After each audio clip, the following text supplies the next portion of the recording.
Welcome back to the forum. I'm here with my guests, Darcy Cook from Safety Trainers and Linda Cohan, who is a executive professional business coach. Thanks for coming back on. Thank you. Today we're going to have a little discussion. I wanted to talk to you guys about a balance of life. And I've been a big proponent for a lot of years because I had in my personal life, I had a scary situation one time where a boss made a comment to me. And I thought, oh, I never want to be that guy. And I was sitting in his office and he said to me that he had gone away on a ski weekend with his son. And he said, my son said to me, Dad, I'm really glad we got to do this because I'm 21 years old and I don't really feel like I know who you are. And that right there, my heart sunk because I thought, at the time I didn't have any kids, and if I did though, that would be the most painful comment that I could ever have. So when it comes to balance of life, I think that that's very important. And one of the things I actually do, and I don't know if you guys are doing this, but I share a Google document with a good friend of ours, and what we do is we decided what the things are that are important to us in our life. And on a daily basis, we go in and you either get a 1 or a 0. You either did it or you didn't. And so at the end of the day, you know if you met your goal. And then at the end of the week, you also know if you've met your goal. And what we did is we colored it. So at the end of the week, if I get red, I know I didn't meet it. So it's a quick visual. Mm-hmm. And if it's green, you're good to go.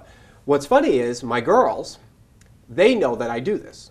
And I thought it was important for them, right? Mm-hmm. That this is a good life lesson of family and kids and such. And so I went ahead and I said, all right, they need to know that I do this. And there's a 1 for them for kids. And so they always say, Daddy, you got a 1 because you spend time with us today. And that, of course, 1, warms my heart. But mm-hmm. 2, it shows them that Dad cares. Mm-hmm. What's funny is they know what red means. And they go, Dad, how come you have red? And they know that I've screwed up, that I haven't been able to do it. But on the flip side, that's balance too, right? Because we're able to show our kids that we're not perfect. And they know Frankie very well too. And so as a result, they go, let me see Frankie D's chart. And they always want to look at his too. And then they will comment to him. Like we'll type in a comment and they'll bust him. So now, Darcy, I know that we had a quick conversation, and you're doing something like that too, where you're trying to balance? Yeah, for me, I decided that I need to actually structure things more into my schedule. So I took the initiative to look at all the things that were important to me and people in my life, and who do I want to spend that time with. And I actually put into a schedule, kids, husband, friends, mm-hmm. who always get pushed to the bottom of the list, golf, exercise, and then ultimately, and work stuff too. But I found that I've actually scheduled coffee talk with my husband. We actually get up an hour earlier than our kids, so that's the time, because having a 3- and 4-year-old, there's not a lot of adult conversation. So we've actually scheduled that in, and it's already working on our relationship. And, at the end of the day, it's really about family. So it was a good decision for us to start to do that. And my husband's taken some initiatives. He's changed his schedule around too. I leave work at 5 o'clock so I can be home with my kids, and they go to bed by 9. So if I need to go back and do some additional work, I'll do that, and I'll take that time. But I've stopped, sequentially doing my day, and I've actually blocked out the important part of my day, which is my kids are only up between 6 and 8 before I walk out the door, and then from 5 to 8 at night. And so I've actually put that on my schedule that I know if I want to see my children, I need to be home doing that.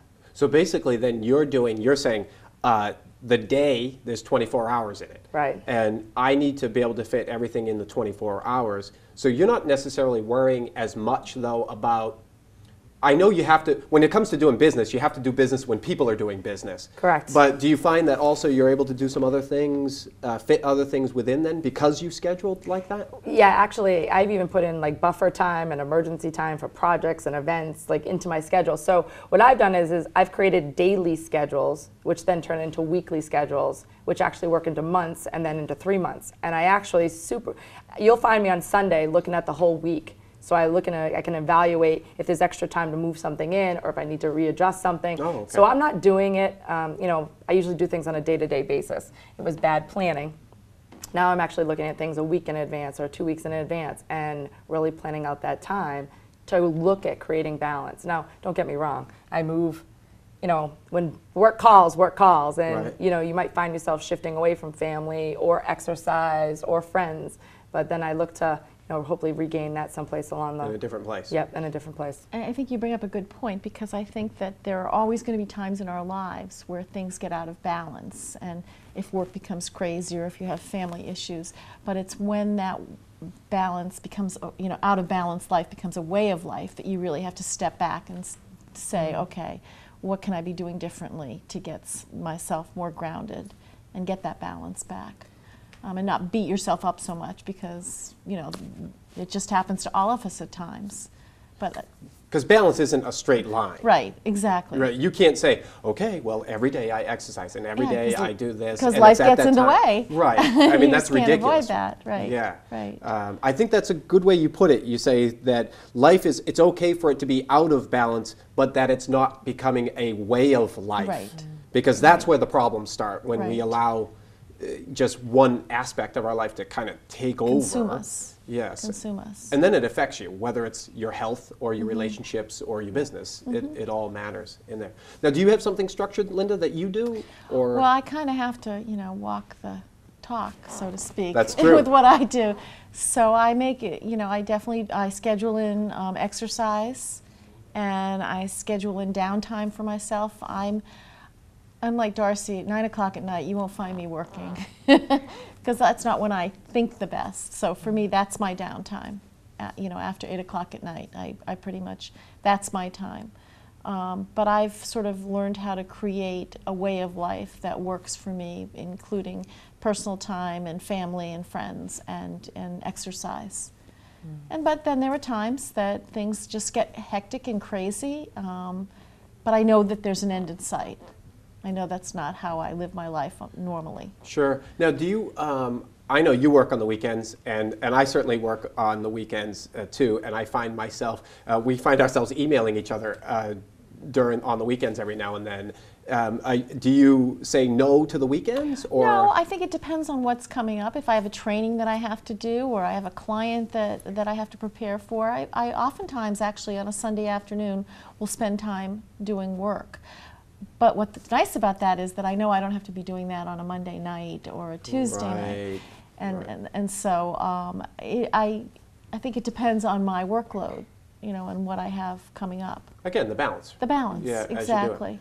Now, your scenario's a little bit different than ours, because we have the young little kids. Yeah. But Too bad. but you have a daughter that's older. Right. And she's in college? Out of college? No, she's launched. She has a job with benefits. Ah. So she's fine, and my son's in college. So. Okay. And so is that, how have you found that difference when that happened? How did the change, balance go for you? It was kind of exciting, actually. You know, because you could start to get back pieces of your life that you put on the We of course, are shelf. just jealous right now. That's what it boils down to. We're like, tell us. The dream. Yeah. The vision of the dream. They sort of become your friends at that point, as opposed to worrying about everything that they're doing all the time. And but they still have, you know, they still come to you when they need something. But it's different. You have more time. You know, a lot of people get scared about that. Oh my God, what am I going to do with all my free time once my children are gone? Right. But in fact, it's a wonderful opportunity to recreate a whole new parts of yourself that you couldn't do when you had children that were all-consuming. So, Right. It's it's funny that, you kind of say, and it becomes all-consuming. The reality is my kids, they say to me, Daddy, you never get a day off. And it's not because I'm working all the time. It's because they recognize that I'm constantly trying to find that balance, whether it's with them, spending time with them. So what they're saying is, Daddy, you don't just go do stuff just because you want to. It's because I'm engaged with them all along the way. So I strive for the balance, and I'm glad that you guys We all have do shared. too. Yeah. You guys share the same, and we can all struggle together. So I would like to say thank you once again for coming on to Reverb. My special guests with me, Darcy Cook from Safety Trainers and Linda Cohan, Personal Executive Coach. Thank you. And thank you for listening to Reverb. check us out at our website, www.reverbnetwork.com. Thanks for watching.